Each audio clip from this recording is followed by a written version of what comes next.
மிக முக்கியமான ஒரு விஷயத்தை சொல்றேன், நல்லா கேட்டுக்கோங்க. மிக முக்கியமான விஷயம், வாழ்க்கை பிறப்புங்கிற ஒரு கோட்ல ஆரம்பிக்குதா இல்லையா?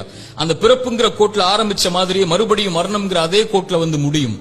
பிறக்கும் போது எப்படி ஒண்ணும் இல்லாம வந்தானோ அது போல மரணிக்கும் போதும் ஒண்ணுமே இல்லாம எல்லாத்தையும் விட்டுட்டு போயிருவான். அவனுடைய செல்வம், சொத்து, குடும்பம், குழந்தை எல்லாத்தையும் விட்டுட்டு ஒண்ணும் இல்லாம பிறந்தது மாதிரியே போய் சேர்ந்துருவான்.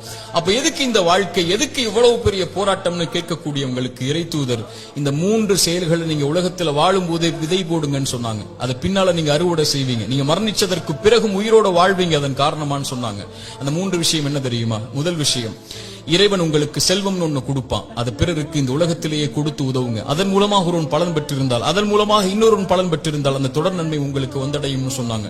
இரண்டாவது, இறைவன் உங்களுக்கு கல்வின்னு ஒண்ணு கற்றுக் கொடுப்பான். எதுவா இருந்தாலும் சரி, ஒரு எழுத்தா இருந்தாலும் சரி, அது பிறருக்கு பலன் பெற கற்றுக்கொடு. அதன் மூலமாக அவன் பலன் பெற்றிருந்தால், அதன் மூலமாக பலன் பெற்றிருந்தால் அந்த நன்மை வந்து சேரும்னாங்க.